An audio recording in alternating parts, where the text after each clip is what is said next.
to another edition of Tuesdays with Liz, Disability Policy for All.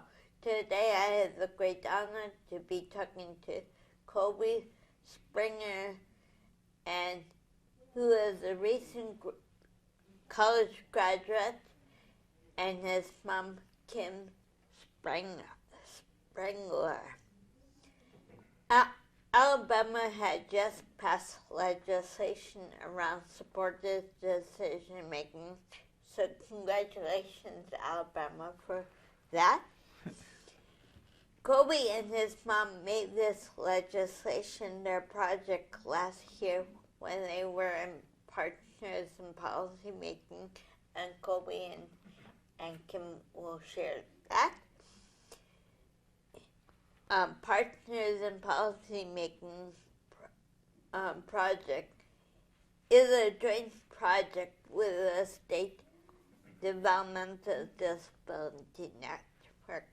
So today we'll be talking about Colby's story around supportive decision making.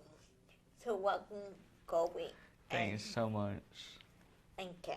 Thank you. Glad to be here. The first question is, what does supportive decision making means to you? Decision making is mean for me is it people with disability can make choices about their life, how they want to live,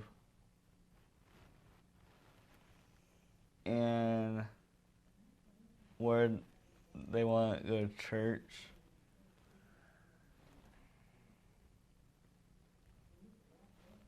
That's one of the best definitions I have ever heard someone saying about supportive decision making.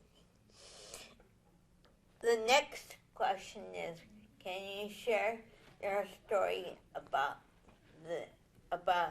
your story? So we'll start with Kim, because I guess you were a partner grad. Yes, ma'am. We just started our Partners in Policy Making program back up in Alabama, and so I was thrilled to get to be a part of that restart, and graduated a year ago. And as you know, with Partners in Policy Making, there's always a project that you have to work on together in a group. And my project, I wanted to be a legislative project because I had already determined that we needed to reform some of our guardianship laws in our state, and I could see it being done in other states pretty effectively. And I learned all about Jenny Hatch and her story and how it came to be. And so the timing of it all played out really well in Colby's life with what his goals were and where he wanted to be and how he wanted to navigate his path toward independence. After I read about Jenny Hatch, I had the opportunity to become part of Partners in Policy Making. And the way Partners in Policy Making works is the entire DD network comes on board to collaborate with you and help you with a project that you choose, that you want to move forward. And so the timing of it all played out really well with what Colby wanted his life to look like and the things that he wanted to do. And I couldn't pass up that opportunity to have both going on at the same time, and got to make that his legislation and name it after him. So we were thrilled to be a part of it that way. The project itself was not hard because we had so much help. With Partners, you've got collaboration from every angle. I loved the journey. I loved the process. They involved Colby at every level, and didn't really think it was going to be this quick of a process, because I had heard that with legislation it can take a while, and I'd seen other bills go through and take much longer. So the fact that this one went through within 2 years of it being dreamed up and cooked up, and it's just amazing to me. So we're thrilled that it passed, and Colby's Act is going to be signed into law probably next week. And we can't wait to see what's next. Will you be at the signing? I hope so. We've asked multiple people for that photo op, so fingers crossed. Yeah. Great. For the benefit of our audience, what does reform mean? Reform. So when things look like they might be old or outdated or no longer working in whatever that process or that bill might be, then in my mind, reform just means you would want to go back and revisit some of the ways that it's being done to see if there's not a better way to do it. Okay. And do you agree with your mom about that definition? Yeah. Okay, great. Yes, Mom. Great. Since this is a national program, I wanted to ask you, how can we advocate for this on a federal level? That's a great question. I'm so glad you asked it. So there's a lot being done right now in every state at the federal level and beyond. One of the things that we've noticed happening is there's a huge bipartisanship effort toward this. And what both sides agree on mostly is that we need to find a way that supports the individual, and it's not just a one size fits all kind of a deal, because that's not how people live. People live individually and have their own ideas for their own lives and their own goals. And so to see a bipartisan effort toward that idea, to individualize these efforts, has been encouraging.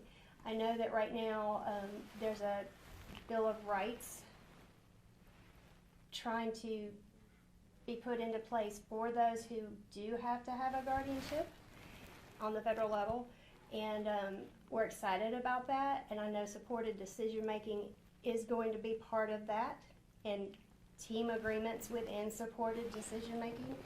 And so we've seen a lot of people embracing the idea, even though it's not well known and it's rather new. They're still open to it, and so hopefully we're encouraged and that can keep going. Thank you. Mm-hmm. And I hope that it will keep on going now. We'll have someday bill, a national bill. But you mentioned about bipartisan. Can you explain what bipartisan means? Yes, thank you. So to me, when you see an issue come up and both sides agree that this is good and this is important and we need to support this and try to move it along, that both sides, meaning both parties, the Democratic Party as well as the Republican Party, they both agree, which is hard to do these days, but it happens from time to time, and work together to get it done. Okay. Anything else you'd like to share, Colby? What have you enjoyed most about your team, using your supported they're decision-making tool? helping me with how to make choices about my money, my health care, and make Got it. about my spiritual will too. Spiritual growth. Okay. How do you form a team? Life course tools. Well, I don't Yeah. know. Wow. Life course tools.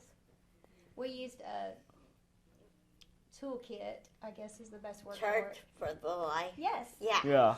that's what we use for our team. I've always said there's no right or wrong way to make a team, that you pick the people you want to pick, that you trust to support you that way. For us, that was using the life course tools and the domains that they set out. What does domain mean?